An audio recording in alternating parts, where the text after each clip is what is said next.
I think as a parent, when you find out that your child is being bullied or cyberbullied, one thing is to realize that because a child doesn't like the clothes that your child is wearing does not mean that it's bullying.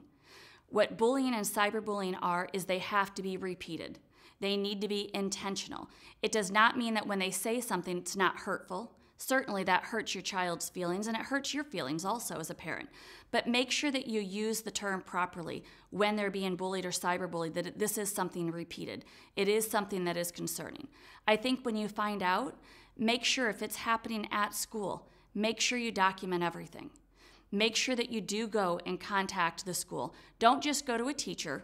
Make sure that the school is aware of it. And the teacher may be very helpful, but if they don't report it, then the school is not on top of all of that. Make sure that you let them know. Again, kids are very fearful of letting us as parents know because they're afraid that if they go to the school is going to call everybody in, and now it's going to be a huge backlash. Now the kids are going to make more fun of them. So we can start small with supporting them, contacting the school to see what's going on, see if they can monitor it. I think that if you really start seeing your child declining, and these typically happen very quickly, but for a parent, many times we don't see it because we're so close to it.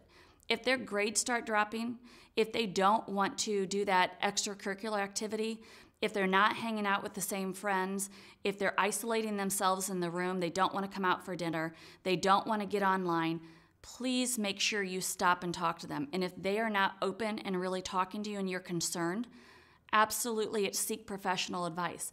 Sometimes kids fear that parents, they worry about the parents. They worry about what they're going to do, or maybe the parents are going through a stressful time.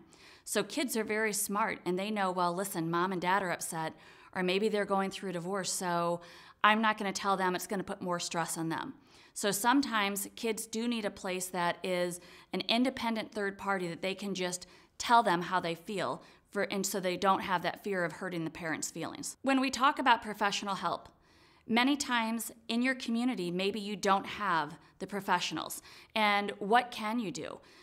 When you have the ability, we want you to seek a professional counselor, such as a psychiatrist, a psychologist that deals with adolescents and specializes in this. If you don't have the funds or they're not in your community, then make sure you contact that school counselor. It's very important. Many times your community, even small, at the community center will have help and resources.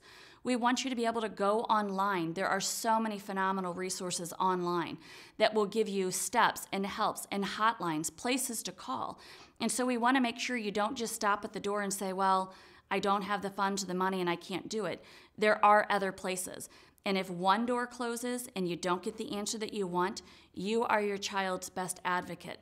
Make sure that you push through that door and you make another call. You look online again. You contact another counselor, because in the end, there are people who truly do care and who do want to help you.